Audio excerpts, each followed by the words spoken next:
नमस्कार। देश की बात में हाजिर हैं। पहले बात पंजाब की सरहदी राज्य की सुरक्षा शांति अहम मामला है। ऐसे में पंजाब पुलिस को बड़ी कामयाबी मिली है जब अमृतपाल का सबसे करीबी पप्पल प्रीत गिरफ्तार हो गया है। एनएसए के तहत ये उसको किया गया है। 6 और मामले उस पर दर्ज हैं। हालांकि ये 23 दिन बाद हुआ है और मुख्य भगौड़ा अमृतपाल अब भी गिरफ्त से दूर है, लेकिन उसके दाहिने हाथ के तौर पर इसे जाना जाता था, लगातार उसके साथ दिखता था और इसकी जो गिरफ्तारी बड़ी बात मानी जा रही है। तो पप्पल प्रीत को अमृतसर के कथू नंगल से गिरफ्तार किया गया। आइए पहले सुन लेते हैं पुलिस अधिकारी ने वहां पर क्या कहा।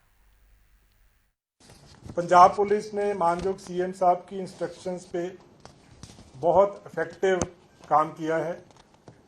इस केस में एक स्पेशल ऑपरेशन जो चल रहा था, इसमें हमारे पास वाइटल क्लूज थे, जिसमें पप्पल प्रीत सिंह जो मेन एसोसिएट है अमृतपाल सिंह का, उसको पंजाब पुलिस ने, खास करके अमृतसर रूरल पुलिस ने कथू नंगल एरिया है अमृतसर में, वहां से अरेस्ट किया है। पंजाब पुलिस ने इसको एनएसए में डिटेन किया है। इसके अलावा 6 और केसेस इस पे रजिस्टर्ड हैं, जो time to time as per legal process उस पर काम किया जाएगा बाद में। और इस पर बात करने के लिए हमारे पास सीपाल सिंह मौजूद हैं, फॉर्मर आईजी पंजाब पुलिस हमारे साथ हैं। बहुत बहुत धन्यवाद मिस्टर सिंह जुड़ने के लिए। पहली बात तो जो ये पप्पल प्रीत को गिरफ्तार किया गया है, आपका क्या असेसमेंट है? इसकी गिरफ्तारी बड़ी बात तो है, लेकिन क्या इसका असर आप देख रहे हैं अमृतपाल तक पहुंचने में? देखिए, ये एक बड़ी कामयाबी है। मैं ये कहूँगा कि जब पुलिस कभी भी अपना काम शुरू करती है तो उनको कई चीज़ें मद्देनज़र रखनी पड़ती हैं। क्या फ्रेजाइल सिचुएशन है और क्या उसमें डिसकंटेंटमेंट हो सकता है, क्या सिमरिंग डिसकंटेंट है, क्या सिचुएशन ऑन द ग्राउंड हो सकती है। इस सब चीज़ को देखते हुए पंजाब पुलिस ने जब अमृतपाल को अरेस्ट करने का कहा तो उस करने की कोशिश की, तो उससे पहले उन्होंने जो भी इनके पेरिफेरल एलिमेंट थे, जो भी इसकी सेल्स की उनकी विंड वैले निकाली, जो इनके साइड के जो इनके एसोसिएट थे, जो डिसकंटेंटमेंट या अनरेस्ट पैदा कर सकते थे पंजाब में, उनको गिरफ्तार कर लिया। इस दौरान में थोड़ा सा चूक हो गई कि अगर अमृतपाल पे भी नजर रखी होती तो उसको इसके बाद गिरफ्तार कर लेना, लेकिन कहीं वो क्राफ्टी तरीके से उसकी पप्पल प्रीत की मदद से निकल गया। अब निकल जाने के बाद उसको फॉलो अप किया गया, तो काउंटर इंटेलिजेंस और पंजाब पुलिस ने फ्रॉम टाइम टू टाइम उसका देखा, ये यहाँ था, इसको फॉलो करते रहे। हत्तुल वसा कोशिश करने के बाद इन्होंने पप्पल प्रीत को अरेस्ट कर लिया। अब रहा कि सिचुएशन क्या होती है। पप्पल प्रीत जो है वो ड्यूरिंग इंटेरोगेशन बहुत ही अहम खबर दे सकता है। वो ये भी खबर दे सकता है कि इस वक्त कहाँ है अमृतपाल। ये जो इन्वेस्टिगेशन है ये कभी भी पुलिस ओपनली नहीं बताएगी, क्योंकि आफ्टर ऑल इसके थ्रू उन्होंने पहुंचना है। तो पप्पल प्रीत का अरेस्ट इसलिए एक बड़ा भारी माइलस्टोन है कि इसको इन्वेस्टिगेशन करके 2-3 दिन के अंदर they will come to know कि कहाँ है अमृतपाल। तो लेकिन सर कुछ दिन पहले ही जैसे हमारे सहयोगी मुकेश सिंगर बता रहे थे, दोनों अलग अलग हो गए थे। पहले लगातार पप्पल प्रीत साथ नजर आ रहा था अमृतपाल के, लेकिन जब इन लोगों को लगा पुलिस करीब आ रही है तो ये दोनों अलग हो गए थे। शायद होशियारपुर से दोनों अलग अलग हो गए थे। तो उस लिहाज से बहुत अहम हो जाता है, क्योंकि अमृतपाल अब तक बिल्कुल चूक मतलब एक तरह से भागने में कामयाब रहा है। मैं आपसे ये अर्ज कर रहा हूँ, ये तो उनका तरीका है ना कि वो दो अलग अलग हो गए। खैर, उनको पता चला कि पीछा कर रही है पुलिस, पहुंच गया अलग अलग, लेकिन अलग अलग होने के बावजूद भी उनका आपके राब्ता रहा होगा और रहेगा। ये नहीं हो सकता कि उसका ब्रेन बिहाइंड जो है अमृतपाल के, जो उसको सब कुछ बता रहा है, पप्पल प्रीत से वो राब्ता ही ना करे। इसमें ये मैं आपको कहना चाहता हूँ कि अमृतपाल का इतना ना ही एक्सपीरियंस था, ना ही उसका बड़ा तकाजा है कि उसको इतना जाता है कि वो आते ही 1 महीने के अंदर, 1.5 महीने के अंदर नेशनल और इंटरनेशनल लेवल की बातें कर रहा है। तो इसलिए उसको तो ब्रेन बिहाइंड है, 1 नहीं 2। तो इसको कांटेक्ट तो वो करेंगे, उस कांटेक्ट या कोई और टेलीफोन और कोई और इंफॉर्मेशन। तो पप्पल प्रीत की इंटेरोगेशन के बाद, चाहे वो आपस में अभी अगले एक एक हो गए, तब भी पप्पल प्रीत की इंटेरोगेशन के बाद मुझे बहुत उम्मीद है कि पुलिस को बिल्कुल कामयाबी और जल्दी कामयाबी मिलेगी। बिल्कुल सर, आपने शुरुआत में एक बात अहम बात कही कि बहुत इमोटिव इशू है, कुछ लोगों में हो सकता है, उसका भी पुलिस को ध्यान रखना है। वो भी एक अहम जिम्मेदारी और दायित्व पुलिस का हो जाता है, क्योंकि पुलिस पर ही फिर सवाल उठाए जाएंगे। लेकिन मैं आपसे आपका क्या असेसमेंट है सिचुएशन का इस समय कि पप्पल प्रीत के पकड़े जाने के बाद अमृतपाल को कब तक, क्या उसकी गिरफ्तारी कितना समय लगेगा उसमें? हाँ, मैं यही अर्ज कर रहा हूँ। अब उसकी जो मेन इश्यूज हैं वो सिख के समूह ने, सिख के जमातों ने रिजेक्ट कर दिया। उसने मांगा कि मुझे सरबत खालसा चाहिए, लेकिन अकाल तख्त के जत्थेदार साहब ने कहा सरबत खालसा नहीं बढ़ाया जाएगा, अगर तुम ज्यादा कहते हैं तो हम एक कॉल कर देंगे, जो सिख ऑर्गेनाइजेशन है वो दमदमा साहब में इकट्ठे हो जाएं और उनके साथ सिख जो प्रॉब्लम्स है रखे जाएंगे, लेकिन उसको अब ये नेम नहीं देंगे ये सरबत खालसा है। तो इसलिए नंबर एक बात तो मैं आपको ये कहूँ कि चाहे वो गिरफ्तार हो भी गया तो उसके बाद कोई इस किस्म का रिएक्शन नहीं होने वाला, क्योंकि सरबत खालसा की कॉल उसकी रिजेक्ट करने के बाद कुछ नहीं हुआ। 2-4 ऑर्गेनाइजेशन ने इधर उधर बात की जो अपोजिशन की है, लेकिन कोई मेजर इशू नहीं खड़ा हुआ। एक बात। दूसरी बात, मैं पहले भी एक दफा कह रहा हूं कि ये सिमरिंग डिस्कंटेंट है, ये आपको मानना पड़ेगा कि 47 से जब से पार्टीशन हुई कोई ना कोई मुद्दा खड़ा होते रहे, जिसमें मास्टर तारा सिंह ने कहा, एक दफा सिख होमलैंड की बात हुई, फिर सिखों ने कहा कि स्टेट की रीऑर्गेनाइजेशन ये ठीक नहीं हुई, उसमें हिमाचल बना दिया, हरियाणा बना दिया, फिर पंजाबी सूबा की एजुटेशन लंबी चौड़ी रही, उसके बाद 80 में आके रेडिकलाइजेशन हो गया, और रेडिकलाइजेशन में आपको जो देखा अपने हालात, जैसे इतना खून खराबा पंजाब में हुआ और उसको बड़े फर्म हैंड से, बड़ी सख्ती से कुचलना पड़ा, लेकिन उसके जो स्कार्स हैं अभी तक पंजाब में हैं। इसलिए जो सिख कौम के नॉर्मल पीपल हैं, इंटेलिजेंट पीपल हैं, और दूसरे जो जिम्मेदार हैं, वो कभी भी नहीं चाहेंगे कि दोबारा इस किस्म का लाया जाए माहौल को। इसलिए मैं ये समझता हूँ कि गिरफ्तारी के बाद लार्ज स्केल कोई ऐसा माहौल क्रिएट नहीं होने वाला, लेकिन इसको सिमरिंग डिस्कंटेंट फिर कंटिन्यू रहा, तो इसका मतलब है कि गिरफ्तार भी किया, सब कुछ हो गया, आपने कुचल नहीं पाए इसको, कुचल या निकाल नहीं पाए, कुचलना गलत लफ्ज मैंने कहा, कि इनको दिमाग से निकाल नहीं पाए कि वो क्यों रहा है। उस डिसकंटेंटमेंट को कुछ तरीके से पॉलिटिकल इशू से रिजॉल्व करना चाहिए, ताकि फ्यूचर में फिर गाहे बगाहे ये बात खड़ी हो जाती है। दूसरी बात, तो मेरा सवाल आपसे ये पूछने का था कि अमृतपाल का गिरफ्तारी अब कितनी जल्द संभव है, तो देखना होगा कि क्या क्या पप्पल प्रीत से जानकारी मिलती है और फिर जल्द से जल्द ये गिरफ्तारी हो सके। आप हमारे साथ जुड़े सर, बहुत बहुत धन्यवाद जुड़ने के लिए और इस अहम मसले पर रोशनी डालने के लिए। आइए आगे बढ़ते हैं देश की बात में। बात हम राजनीति की और रणनीतियों की करते हैं। पहले राजस्थान की। चुनावी साल में अशोक गहलोत सरकार के लिए चुनौतियां बढ़ गई हैं। सचिन पायलट कल एक दिन के धरने पर अपनी सरकार के खिलाफ बैठने जा रहे हैं। सचिन काफी समय से मुद्दे उठाते रहे, लेकिन उनकी अनसुनी हुई है।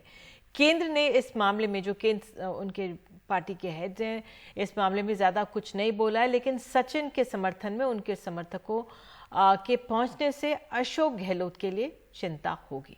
देखते हैं हर्षा कुमारी सिंह की रिपोर्ट।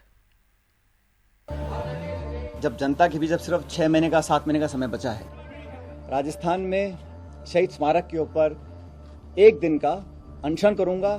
सचिन पायलट और अशोक गहलोत के बीच अब आर पार की लड़ाई दिख रही है। चुनाव में सिर्फ 8 महीने बचे हैं और पायलट ने अब अपनी ही सरकार और मुख्यमंत्री अशोक गहलोत के खिलाफ मोर्चा खोल लिया है। वो एक दिन के धरने पे बैठेंगे।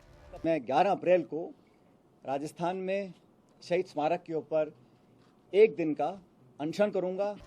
रविवार को प्रेस कॉन्फ्रेंस में पायलट ने मुख्यमंत्री के बयानों को पेश करते हुए कहा कि उन्होंने मुख्यमंत्री को कई चिट्ठियां लिखी, लेकिन भाजपा पर लगाए गए आरोपों की जांच तक नहीं हुई। हम चाहते हैं कि जब जनता के बीच अब सिर्फ 6 महीने का 7 महीने का समय बचा है, तो हम लोग पब्लिक में जाएं, उससे पहले हम लोग कुछ कार्रवाई करें। फिलहाल कांग्रेस आला कमान गहलोत के समर्थन में दिख रही है। पार्टी पायलट का मुद्दा प्रभारी से सुलझाने का दावा कर रही है। भारतीय जनता पार्टी के राजस्थान से आने वाले बड़े नेता गजेंद्र सिंह शेखावत जी के ऊपर एक जांच चल रही है संजीवनी घोटाले पर। कोविड के दौरान हमारे एमएलए को खरीद कर चुनी हुई सरकार को गिराने की साजिश भारतीय जनता पार्टी ने रची थी, उसकी भी जांच चल रही है। तो ये कहना ठीक नहीं होगा कि जांच नहीं, जांच हो रही है और किसी को भी अगर शिकायत है तो उन्हें हमारे वहाँ महासचिव जो हैं, प्रभारी महासचिव, उनके संज्ञान में लाना चाहिए। तो क्या पायलट कांग्रेस का दामन छोड़ने की तैयारी कर रहे हैं या फिर कोई तीसरा मोर्चा खड़ा करेंगे? विकल्प तो कई हैं। राजनीति में विकल्प कई खुले होते हैं, जब तक चुनाव नहीं हो जाए जब तक बहुत सारे विकल्प हैं। और मैं तो आपको पहले कह दिया कि हम लोग सचिन पायलट जी के साथ हैं। जिस विकल्प के साथ वो जाएंगे, जहां जाएंगे, हम सचिन पायलट जी के साथ में रहेंगे। ये सब लोग कह चुके, पहले भी कह चुके, आज भी कहना है और कल भी हम कहेंगे। सचिन पायलट अखाड़े में उतर गए हैं, लेकिन इस राजनीतिक दंगल में प्रतिद्वंदी कौन होगा? खुद की पार्टी या भाजपा, या फिर कोई तीसरा मोर्चा खुल सकता है? ये देखना आगे होगा। जयपुर से कैमरा पर्सन अश्विनी मेहरा के साथ हर्षा कुमारी सिंह, एनडीटीवी इंडिया। और अब बात कर्नाटक की करते हैं। बीजेपी की उम्मीदवारों की लिस्ट का इंतजार है। दिल्ली में भी कई बैठकों का दौर हो चुका है। आज गृह मंत्री अमित शाह के घर पर बैठक हुई थी, जिसमें जेपी नड्डा, मुख्यमंत्री बसवराज बोम्मई समेत कई नेता मौजूद थे। ये साफ है कि सरकार पर एंटी इनकम्बेंसी का दबाव होगा, लेकिन कर्नाटक के लिए ये भी कहा जा रहा है कि 140 से सीटों पर ऐसे विधायक हैं जो अपने दम पर ही जीत कर आते हैं। तो ऐसे में सीट वितरण वाकई में एक चुनौती होगी। इस पर ज्यादा जानकारी के लिए आइए सीधे चलते हैं अपने सहयोगी अखिलेश शर्मा के पास। अखिलेश, तो वाकई में अब इंतजार है कि बीजेपी की लिस्ट कब आएगी, क्योंकि बीजेपी एक ऐसी पार्टी है जिसकी चुनावी मशीनरी होती है और जल्दी से जल्दी अपनी उम्मीदवारों की लिस्ट जारी करती थी। इस बार यहाँ पर विलंब का कारण क्या है? देखिए, विलंब का कारण यही है कि बीजेपी मंथन कर रही है। वो चाहते हैं कि एक एक सीट पर देखा जाए, क्योंकि जैसा आपने कहा है कि सत्ता विरोधी लहर, उसका मुकाबला करना भी एक बड़ी प्राथमिकता उनके लिए है। इसके साथ ही मीटिंग्स का जो दौर है वो चलता रहा है आज दिन भर। कल रात भी बीजेपी की केंद्रीय चुनाव समिति की बैठक हुई थी, जिसमें बताया गया कि करीब 140 नामों को अंतिम रूप दिया गया। और आज भी जो बैठकें हुई उसके बाद करीब 40 से 50 सीटों पर चर्चा हुई है। आज देर रात तक माना जा रहा है कि उनको अंतिम रूप दे दिया जाएगा। कल संभावना है कि बीजेपी की जो पहली सूची है वो जारी कर दी जाए। हालांकि हम लगातार आपको ये रिपोर्ट कर रहे थे कि 10 या 11 तारीख को ही बीजेपी की जो सूची है वो आएगी। इसके पीछे एक कारण ये भी है निधि कि बीजेपी ये नहीं चाहती कि जिन लोगों के टिकट काटे जाएं या जिन्हें टिकट न मिले वो दूसरी पार्टियों में चले जाएं, कांग्रेस या जेडीएस की ओर, क्योंकि कांग्रेस ने भी अभी 57 सीटों पर अपने उम्मीदवारों का ऐलान नहीं किया है। जेडीएस के भी कई उम्मीदवारों के नामों का ऐलान अभी बाकी है। जो कल रात को बैठक हुई थी उसके बारे में हमें मोटे तौर पर यही जानकारी मिली है कि 8 से 10 जो मौजूदा विधायक हैं उनके टिकट काटने का फैसला बीजेपी ने किया है। और जो मुख्यमंत्री बसवराज बोम्मई है वो शिगांव सीट से चुनाव लड़ेंगे। इसी तरह येदियुरप्पा के बेटे, उनकी जो शिकारीपुरा सीट है उससे चुनाव लड़ेंगे। ये सारी बातें हमारे सामने आई हैं। हालांकि येदियुरप्पा के बारे में ये भी कहा गया कि वो वापस बेंगलुरु जा रहे हैं। हालांकि बाकी जो दूसरे नेता हैं वो दिल्ली में अभी रुके हुए हैं। तो क्या इसके पीछे ये कारण है कि कुछ मतभेद हैं? इस पर अभी बातचीत बीजेपी करने को तैयार नहीं है। लेकिन हाँ, ये बात जरूर है कि मंथन किया जा रहा है। हर सीट को लेकर काफ़ी जो फीडबैक आए थे उनको ध्यान में रखकर फैसला किया जाएगा। बिल्कुल अखिलेश, और जिस तरह से मुख्यमंत्री बोम्मई हैं, लगातार 3 बार वो चुनाव जीत के भी आए हैं, हालांकि जीत का फासला कम होता गया है। उस लिहाज से क्या आंकलन, अब येदियुरप्पा के बेटे को भी सीट मिलती हुई एक आंकलन है, उनको मिल जाएगी शायद वो सीट उनके पिता की, लेकिन वो मुख्यमंत्री की दावेदारी, उस लिहाज से कितना दबाव है पार्टी पर इस समय राज्य में? देखिए, पिछली बार जो है लिंगायतों का जमकर वोट बीजेपी को मिला था। बीजेपी ने सर्वाधिक 55 लिंगायतों को टिकट भी दिया था। इस बार भी समुदाय का यही दबाव है कि इतने जो टिकट है वो दिए जाएं, और यही कारण है कि बीजेपी ने बीएस येदियुरप्पा को मुख्यमंत्री पद से हटाने के बाद भी उनका जो सम्मान है वो बरकरार रखा है। पीएम मोदी ने भी बार बार उनका नाम लिया। गृहमंत्री अमित शाह भी जब गए थे तो उनके घर पर तो उनके बेटे से उन्होंने गुलदस्ता लिया था और उनके घर पर उन्होंने नाश्ता भी किया था। तो ये सारे संदेश राजनीति में काफ़ी महत्वपूर्ण होते हैं कि येदियुरप्पा जो है वो अभी भी बीजेपी के सबसे ताकतवर नेता कर्नाटक में बने हुए हैं। तो ये सारी बातें हैं। लेकिन जहाँ तक मुख्यमंत्री का प्रश्न है, ऐसा लगता है कि बीजेपी बोम्मई के चेहरे पर बीजेपी नहीं चुनाव लड़ेगी, बल्कि कई सारे जो चेहरे हैं वो पोस्टर पर आपको दिखाई देंगे, क्योंकि बीजेपी को लगता है कि बोम्मई के नाम से शायद उनको उतना फायदा ना हो। तो ये सारे फैक्टर्स जिन पर बीजेपी विचार कर रही है। बहुत बहुत धन्यवाद अखिलेश इस तमाम जानकारी के लिए। तो इंतजार रहेगा बीजेपी की पहली लिस्ट का कर्नाटक के चुनावों के लिए। लेकिन इस बीच कर्नाटक में क्या हो रहा है? जो मुद्दा आज गरमाया रहा वो दूध का मुद्दा था। तो कर्नाटक में 2 दूध के ब्रांड्स को लेकर सियासी घमासान तेज हो गया है। आज इसको लेकर सड़क पर जमकर प्रदर्शन भी हुआ। कांग्रेस और जेडीएस सत्तारूढ़ बीजेपी से भिड़ी हुई दिखी। अब एक नंदिनी ब्रांड है और अमूल ब्रांड, आपको बता दें कि वो वहाँ पर बिकता है, लेकिन नंदिनी ब्रांड बहुत वहाँ पर एक तरह से लोकप्रिय है। कांग्रेस का आरोप है कि बीजेपी लोकल ब्रांड नंदिनी को खत्म कर यहां अमूल की स्थापना करना चाहती है। कांग्रेस की अगुवाई में राज्य में कई जगह नंदिनी ब्रांड के समर्थन में प्रदर्शन हुआ। खुद डीके शिव कुमार भी ऐसे एक प्रदर्शन में शामिल हुए। उन्होंने नंदिनी के बूथ पर जाकर लोगों से इसे खरीदने की अपील की। उन्होंने खुद भी उस समय कुछ खरीदारी की। इस बीच अमूल को उस वक्त एक और झटका लगा जब राज्य के किसानों के समर्थन में बेंगलुरु होटल संघ ने अपने होटल्स में केवल नंदिनी दूध के इस्तेमाल का फैसला लिया कि वही प्रयोग होगा। दरअसल ये विवाद अमूल के एक विज्ञापन है उसको लेकर शुरू हुआ, जिसमें उसने जल्द राज्य में अपनी मौजूदगी की बात कही थी। और इस विज्ञापन के साथ ही राज्य के कई हिस्सों में गो बैक अमूल का हैशटैग ट्रेंड करने लगा और मामले ने राजनीतिक रंग ले लिया। भाई हमारा नंदिनी ब्रांड है, कर्नाटक का ज़बरदस्त है। और हमारी सरकार है ना, तभी उनका कांग्रेस के सरकार में प्रोक्योरमेंट कम था, हमारा डबल हो गया है, प्रोडक्शन डबल हो गया है, मार्केट डबल है। और हम पूरा देश भर हम ये कर रहे हैं। ये चुप्पी इलेक्शन के टाइम पे ये राजनीति कांग्रेस और जेडीएस कर रहे हैं, इस बातों में कुछ मतलब नहीं है। नंदिनी हमारे राज्य के रैतर के उनका घर का ये संसार का है।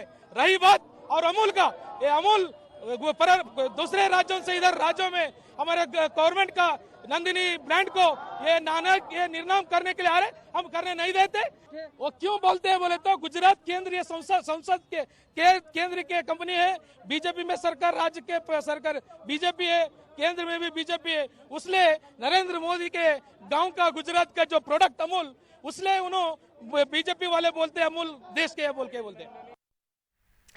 देश की बात में अब आइए आपको ले चलते मध्य प्रदेश, क्योंकि साल के अंत में यहाँ पर भी चुनाव होने वाले हैं। तो मध्य प्रदेश में भी इस साल चुनाव होने वाले हैं, लेकिन इससे पहले सियासी पारा यहाँ पर चढ़ने लगा है।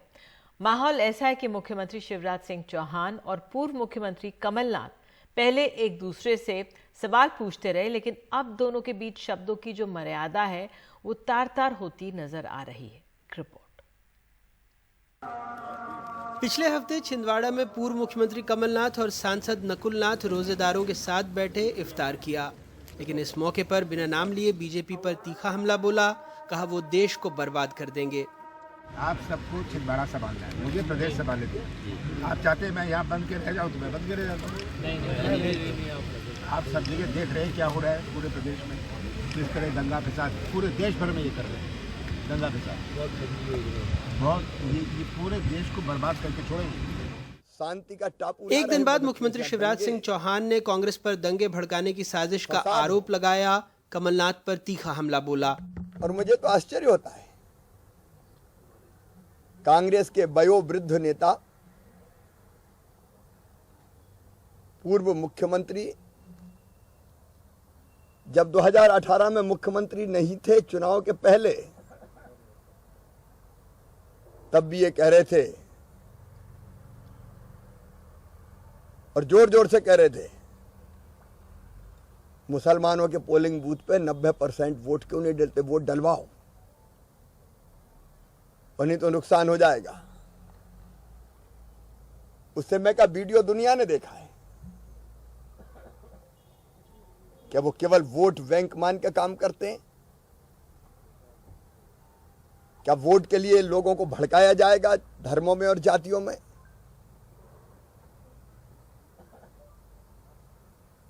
अब रोज अवतार के समय फिर वो कह रहे हैं इस साल, अभी परसों की घटना है,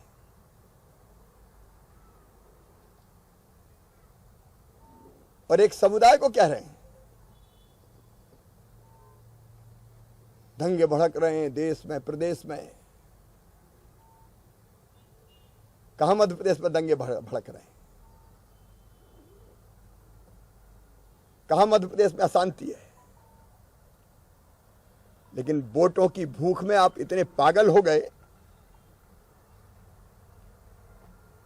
कि मध्य प्रदेश को झोंकना चाहते हैं आप। अशांति और वैमनस्य की खाई में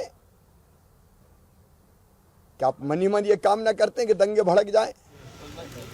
जवाब में कमलनाथ ने मुख्यमंत्री के बयान को सड़क छाप गुंडे जैसा बताया। शिवराज जी मेरे लिए अभद्र शब्दों का उपयोग कर रहे हैं। शिवराज जी की भाषा उनके मन की स्थिति को दिखाती है। इस विषय पर मैं तो केवल इतना कहना चाहता हूँ कि शिवराज जी, मैं जुनूनी हूँ मध्य प्रदेश को मॉडल राज्य बनाने के लिए। इस जुबानी जंग को दोनों दलों के कार्यकर्ता सड़क पर ले आए। जगह जगह विरोध प्रदर्शन हुआ।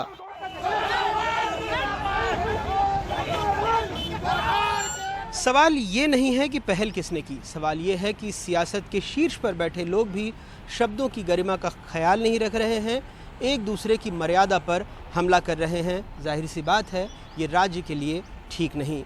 भोपाल से कैमरा पर्सन रिजवान खान के साथ अनुराग द्वारी, NDTV इंडिया।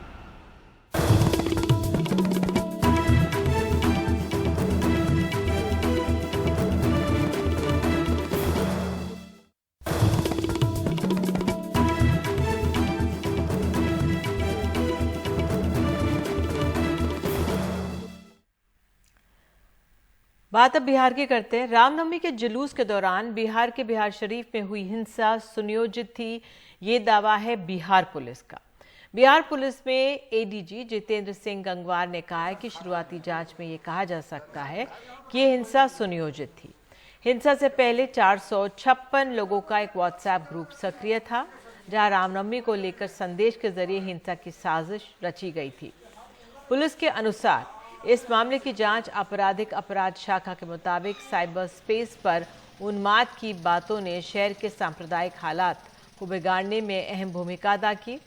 पुलिस के मुताबिक इस मामले में मास्टरमाइंड कुंदन कुमार समेत 2 लोगों ने सरेंडर कर दिया है। इसके अलावा 5 लोगों को गिरफ्तार भी किया गया है। पुलिस का कहना है कि 456 में से 14 लोगों ने आपत्तिजनक कंटेंट को फैलाया और इन सभी पर FIR दर्ज कर ली गई है। सरेंडर करने वाले 2 आरोपी इस व्हाट्सएप ग्रुप के एडमिन हैं।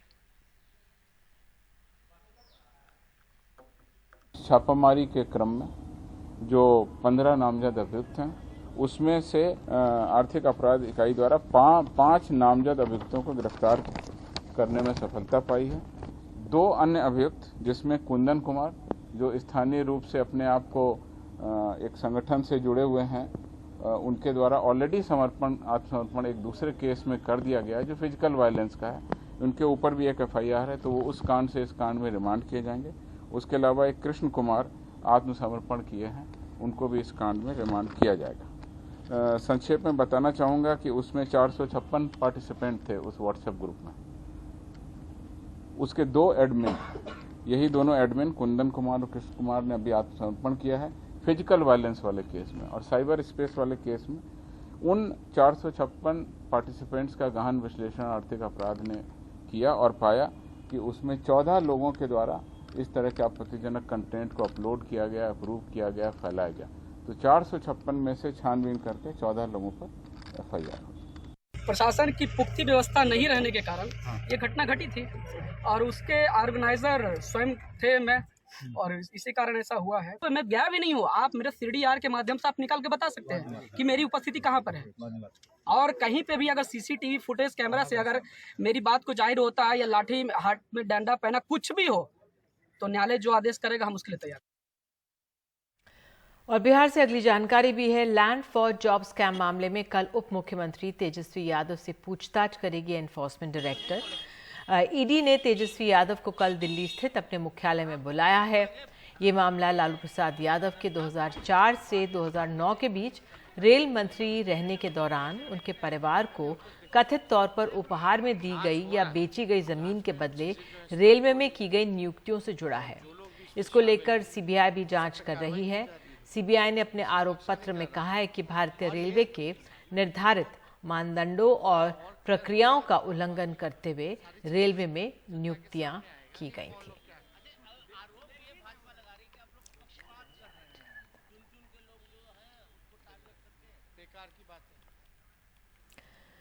आम आदमी पार्टी का दावा है कि दिल्ली के 10 लाख से ज्यादा लोगों ने मनीष सिसोदिया, सत्येंद्र जैन के समर्थन में चिट्ठी दी है। आम आदमी पार्टी ने डोर टू डोर कैंपेन करके सिग्नेचर कैंपेन चलाया था और दिल्ली के आम लोगों से समर्थन मांगा था। अब इन चिट्ठियों को आम आदमी पार्टी प्रधानमंत्री को भेजेगी और मनीष सिसोदिया, सत्येंद्र जैन को रिहा करने की मांग करेगी।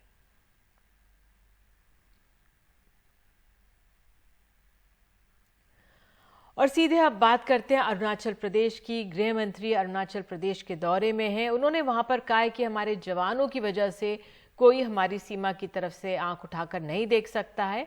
हम गर्व से कहते हैं कि वो जमाने गए जब भारत की भूमि का अतिक्रमण हो सकता था। आइए सुन लेते हैं पहले गृह मंत्री को, फिर अपने सहयोगी नीता शर्मा के पास चलेंगे।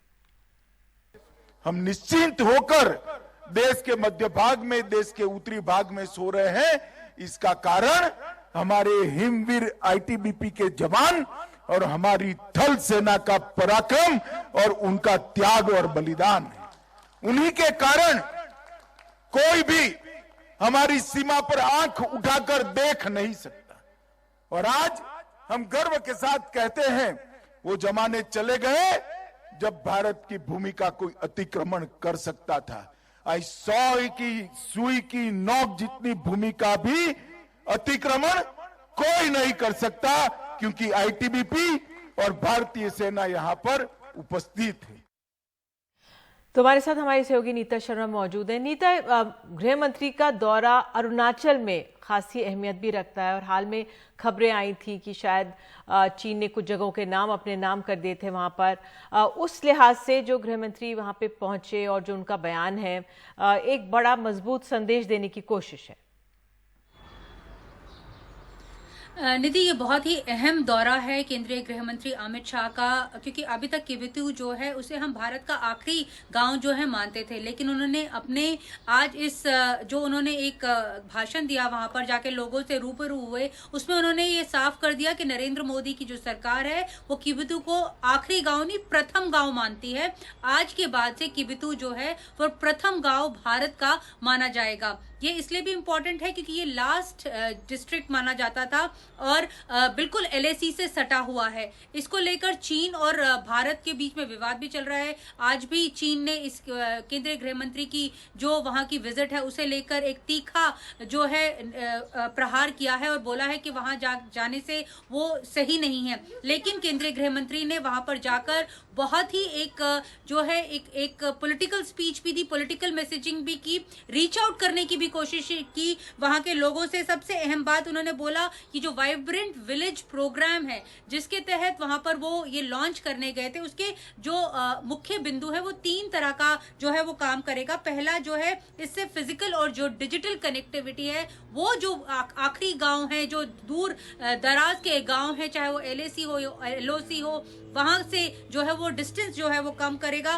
दूसरी बड़ी बात उन्होंने की रोजगार को लेकर कि क्यों ऐसे गांवों से अक्सर माइग्रेशन होता है, लोग रोजगार की लिहाज से जो है वो ऐसे छोटे छोटे गांवों से शहरों की ओर भागते हैं। लेकिन उन्होंने ये साफ किया कि केंद्र सरकार का ये एक मेन एम है कि जो जहां पे रहता है वहीं पर उसे रोजगार दिया जाए और वहां पर उसे हर तरह की जो है वो सहूलियत दी जाए। बॉर्डर डेवलपमेंट को लेकर उन्होंने बड़ा बयान दिया, जिस तरह से अभी आपने सुना है कि कोई हमारी सुई के बराबर भी जमीन नहीं ले पाएगा, ये केंद्रीय गृह मंत्री ने बयान दिया। ये भी अपने आप में एक जो है एक फोकसिंग है कि चीन को एक मैसेजिंग भी है। पॉलिटिकल बयानबाजी इसलिए कहूंगी क्योंकि उन्होंने ये भी वहां की जनता को याद दिलाया कि जब यूपीए की सरकार थी, जब कांग्रेस की सरकार थी, इतने साल उसने वहां पे शासन किया, लेकिन वहां के लोगों की जीवन को जो है वो सही करने के लिए, उनको और अच्छी सुविधाएं देने के लिए कोई काम नहीं किया। उन्होंने ये कहा कि जो प्रधानमंत्री नरेंद्र मोदी की सरकार है वो रोजगार भी पैदा करेगी और उनकी जीवन जो है उनको सहूलियतें देगी ताकि जो लोग हैं वो गाँव में ही जाकर बच सकें। आज केंद्रीय गृह मंत्री रात को किबिथु में ही बिताएंगे। उन्होंने ये भी कहा, एक बहुत बड़ी अहम बात जो मुझे लगी, उन्होंने कहा कि अगर यहाँ पे अगर लोगों को हम नमस्ते कहें, यहाँ के लोग नमस्ते नहीं जय हिंद कहते हैं। तो ये एक बड़ी बात थी, मैसेजिंग थी चीन के लिए कि वहाँ के जो लोग हैं वो अपने आप को भारतवासी ही मानते हैं। बिल्कुल, बहुत बहुत धन्यवाद इस जानकारी के लिए नीता। तो गृह मंत्री का अरुणाचल प्रदेश का दौरा, एक तरह से चीन को भी सख्त कड़ा संदेश दिया गया है। अब आइए देश की बातें हम छत्तीसगढ़ की बात करते हैं। छत्तीसगढ़ में भी तनाव बना हुआ है।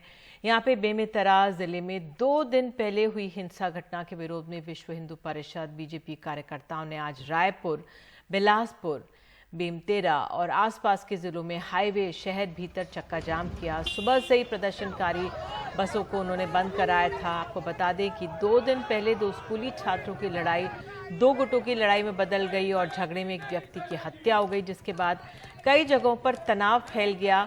2 दिन पहले की हिंसा के सिलसिले में पुलिस ने 11 लोगों को गिरफ्तार किया है। और आइए सुन लेते हैं पहले पुलिस को, फिर अपने सहयोगी हम जुल्फिकार अली के पास चलेंगे। आज विश्व हिंदू परिषद बजरंग दल के द्वारा जो है बंद का आह्वान किया गया है, जिसके लिए सभी थाना क्षेत्रों में अतिरिक्त पुलिस बल की भी तैनाती की गई है। 400 से अधिक पुलिस के अधिकारी कर्मचारी तैनात किए गए हैं। सभी थानों में एक्स्ट्रा पेट्रोलिंग भी कराई जा रही है और जो भी कानून व्यवस्था की स्थिति है उस पर नजर रखी जा रही है। चक्का जाम की तो कोई अनुमति नहीं मिलती है। हम लोगों को ऐसी सूचना मिली है कि इनके द्वारा 12 बजे के आसपास लगभग 3-4 स्थानों पर चक्का जाम किया जाएगा। तो जब चक्का जाम किया जाएगा तो वहाँ पर इन्हें समझा बुझा के जल्दी उठाने का प्रयास करेंगे। साथ ही उसके लिए रूट को भी डाइवर्ट करने की व्यवस्था हम लोग बना कर रखेंगे। और आइए सीधे चलते रायपुर में अपने सहयोगी जुल्फिकार के पास। जुल्फिकार, इस समय क्या स्थिति है? क्योंकि कहा यह भी जा रहा है कि भाई काफी कुछ महीनों से यहाँ पे तनावपूर्ण स्थिति बनी हुई थी। जो ये आदिवासी लोग हैं उनकी कुछ बातें सामने थी। अब आप बताइए, ये मामला सामने हो गया, इस समय क्या स्थिति है? अभी की अगर बात की जाए तो तनाव बना हुआ है, क्योंकि शनिवार को जब घटना हुई थी उसके बाद से लगातार अगर भारतीय जनता पार्टी और विश्व हिंदू परिषद के लोग वहां गांव में पहुंचने की कोशिश कर रहे थे और आज पूरे प्रदेश को बंद किया गया था।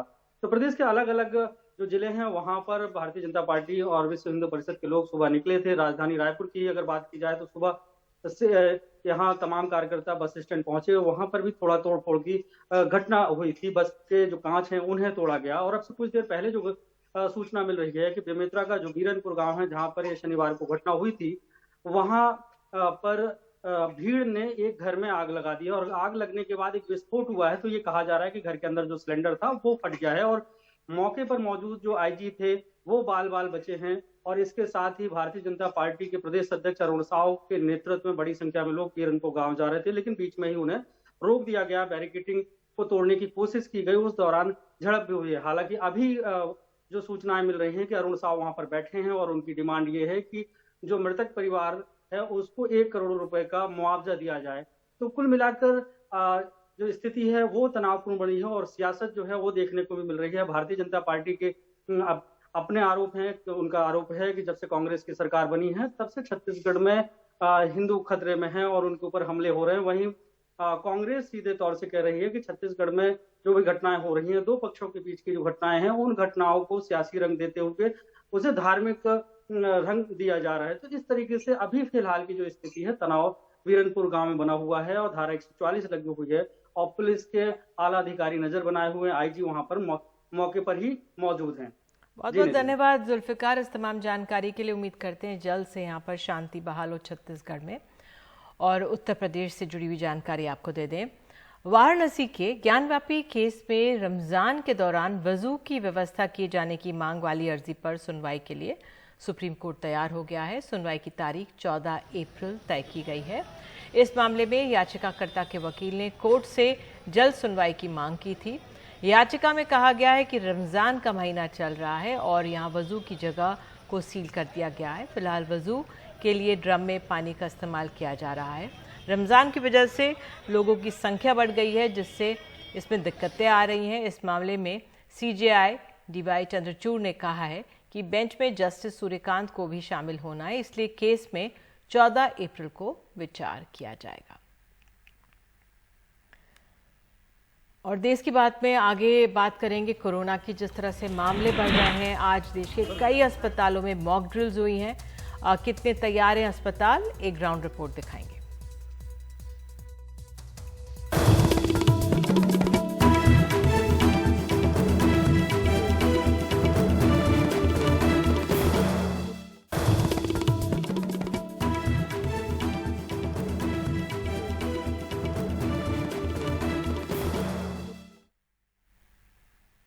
बात बहुजन समाज पार्टी की। समाजवादी पार्टी के बाद अब मायावती ने भी उत्तर प्रदेश निकाय चुनाव ईवीएम की बजाय बैलेट पेपर से कराने की मांग की है। उन्होंने कहा कि पूरी तैयारी के साथ चुनाव लड़ेगी बीएसपी। यूपी में नगर निकाय के चुनाव अर्थात नगर निगम, पार्षद, नगर पालिका, नगर पंचायत व वार्ड आदि के चुनाव घोषित हो चुके हैं। साथ ही ये भी उम्मीद करती हैं कि यूपी सरकार व नगर निकाय से संबंधित अधिकारी ये चुनाव पूरे तौर से फ्री एंड फेयर कराएं तथा नगर निगम का भी चुनाव ईवीएम से न करा के इसे भी सीधे तौर पर बैलेट पेपर से ही कराएं। ये भी हमारी सरकार से, संबंधित अधिकारी से पुरजोर अपील है। ग्रेटर नोएडा के देवला गांव में 2 दिन से लापता 2 साल की मासूम बच्ची का शव पड़ोसी युवक के कमरे में मिला। पुलिस ने शव को कब्जे में लेकर पोस्टमार्टम के लिए भेज दिया है। बता दें कि ये आरोपी युवक 2 दिन तक परिजनों के साथ ही मिलकर बच्ची को ढूंढता रहा। उसके कमरे में जब बदबू आने लगी तब परिजनों को शक हुआ, जिसके बाद परिजनों ने कमरे का दरवाज़ा तोड़ा। कमरे की तलाशी लेने पर एक बैग से बच्ची का शव मिला। बच्ची का शव मिलने के बाद परिवार वालों का बुरा हाल है। फिलहाल पुलिस आरोपी युवक की तलाश में जुटी हुई है।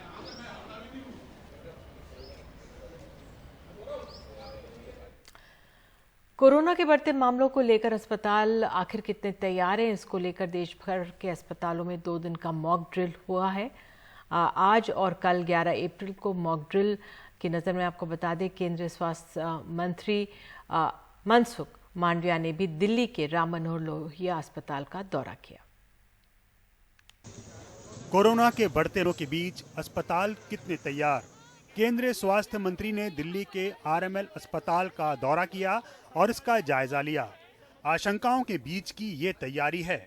मरीजों को दाखिले की जरूरत पड़ी तो व्यवस्था कितनी दुरुस्त। मंत्री जी से, पीएमओ से, हर जगह से बहुत क्लियर इंस्ट्रक्शंस हैं कि हमें पूरी तरीके से तैयार रहना है।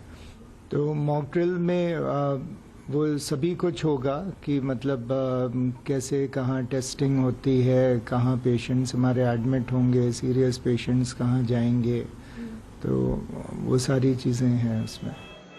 देश भर के अलग अलग अस्पतालों से मॉक ड्रिल की तस्वीर आई। दिल्ली का लेडी हार्डिंग हो या भोपाल, अहमदाबाद, हैदराबाद, पटना, झज्जर, चेन्नई के अस्पताल, हर जगह अपनी तैयारी दुरुस्त रखने की कवायद चलती रही।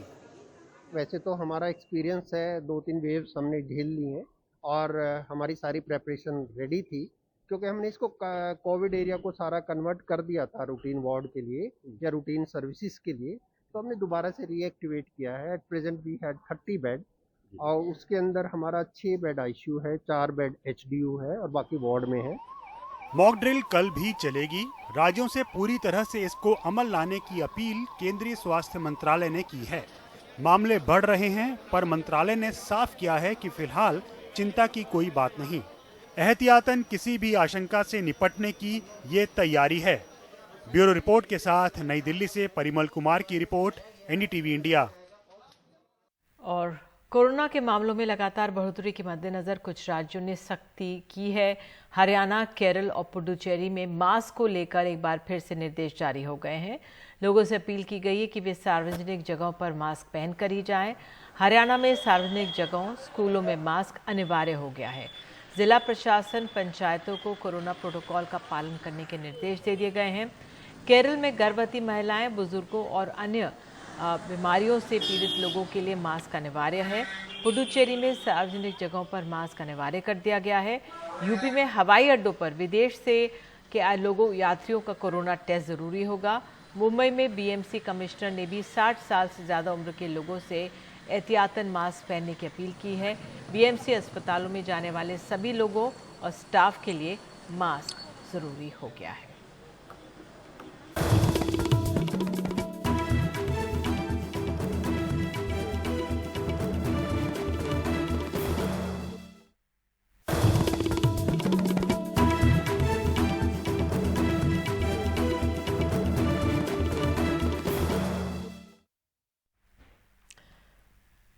मुंबई की तस्वीर बदल रही है। 2050 किलोमीटर से भी लंबी मेट्रो लाइन बिछ रही है और 250 किलोमीटर लंबे कई नए इंफ्रास्ट्रक्चर प्रोजेक्ट शहर की कनेक्टिविटी इस कदर बढ़ा रहे हैं कि प्रॉपर्टी बाजार में इसका असर दिखना शुरू हो गया है। देखिए रिपोर्ट। दहिसर से अंधेरी तक मेट्रो की नई लाइन इस साल की शुरुआत में ही चल पड़ी। 18.5 किलोमीटर की दूरी का वक्त मेट्रो ने 75% तक कम कर दिया। इसका असर प्रॉपर्टी बाजार पर दिख रहा है। हाल ही में किए गए नाइट बैंक इंडिया के विश्लेषण के आंकड़ों के अनुसार ज्यादातर संपत्ति रजिस्ट्रेशन पश्चिमी उपनगर के लिए थे, जिसकी मार्च 2023 में प्रॉपर्टी बाजार में हिस्सेदारी 62% रही। 5 करोड़ से कम की ज्यादातर प्रॉपर्टीज इन्हीं इलाके में बिकी। मध्य और पश्चिमी उपनगर के प्रॉपर्टी बाजार में हाल के महीनों में मांग मजबूत हुई है। ये जगह या तो पहले से ही मेट्रो से जुड़ी हैं या फिर जल्द ही मेट्रो नेटवर्क के माध्यम से जुड़ेंगी। 2 लाख करोड़ रुपए का इंफ्रास्ट्रक्चर डेवलपमेंट अभी इस शहर में हो रहा है। तो इंफ्रास्ट्रक्चर डेवलपमेंट के वजह से इन कंज्यूमर्स को मौका मिलेगा कि वो सबर्बन पेरिफेरल लोकेशंस पे जहाँ पे रिलेटिवली कम भाव है प्रॉपर्टी के, वहाँ पे भी रुझान कर सकें। रियल एस्टेट जानकारों की माने तो मेट्रो की नई लाइन शुरू होने से आसपास के इलाकों में मांग इस तरह से बढ़ी है कि 25% रेट में इजाफा दिख रहा है। अब लोग स्पेसिफिकली सामने से आके बोलते हैं 20 से 25 तक का has been an improvement in the pricing and almost 50 to 60% of the people सामने से हम लोग आके बोलते हैं कि हम लोग को मेट्रो स्टेशन के बाजू में चाहिए। पूछते हैं कि इधर से मेट्रो स्टेशन वॉकिंग डिस्टेंस कितना है, 10 मिनट है, 15 मिनट है, और हम लोग भी स्पेसिफिकली वो इन्फॉर्मेशन रेडी रखते हैं अपने क्लाइंट्स के लिए। जो मुंबई रियल एस्टेट का जो एक्सपेंशन होगा वो पूरा एक्सपेंशन होगा और जो रेट्स होंगे वो सब तरह से बढ़ेंगे। मुंबई शहर में फिलहाल 11,125 कंस्ट्रक्शन साइट्स हैं। शहर में जहां भी आप नजर डालेंगे या तो निर्माण कार्य चल रहा है या सड़क की खुदाई चल रही है। इससे मुंबईकरों को यातायात की समस्या या सेहत की समस्या तो आ रही है, लेकिन आने वाले 5 सालों में मुंबई की सूरत पूरी तरह से बदल चुकी होगी। अब तक जिन इलाकों में कनेक्टिविटी की समस्या की वजह से प्रॉपर्टी बाजार ठंडा नजर आता था, बीते कुछ महीनों में उन इलाकों में जबरदस्त हलचल शुरू हो चुकी है। मुंबई से कैमरा पर्सन राजेंद्र दयालकर के साथ प्रवीण जी रोहित और पूजा भारद्वाज, एनडीटीवी इंडिया के लिए। और अब आपको आइए ले चलते हैं कश्मीर। केंद्रीय मंत्री नितिन गडकरी कश्मीर के जोजिला सुरंग का काम का उन्होंने आज जायजा लिया। उनके साथ जम्मू कश्मीर के उपराज्यपाल मनोज सिन्हा भी मौजूद रहे। कश्मीर घाटी और लद्दाख क्षेत्र के बीच हर मौसम में संपर्क कायम रखने वाली रणनीतिक जोजिला सुरंग का काम तेज गति से जारी है। 40% से ज़्यादा खुदाई हो चुकी है। बालटाल से मिनी मार्ग तक की मुख्य सुरंग 13 किलोमीटर है। कंपनी के अनुसार दिसंबर 2026 तक इस परियोजना का पूरा होने की उम्मीद है। ये सुरंग श्रीनगर कारगिल लेह राष्ट्रीय राजमार्ग पर 11,578 फुट की ऊंचाई पर जोजिला दर्रे के माध्यम से रणनीतिक महत्व की है, क्योंकि सर्दियों में भारी बर्फबारी के कारण राजमार्ग बंद रहता है। इससे लद्दाख क्षेत्र कश्मीर से कट जाता है। ऐसे में ये सुरंग एक गेम चेंजर साबित होगी।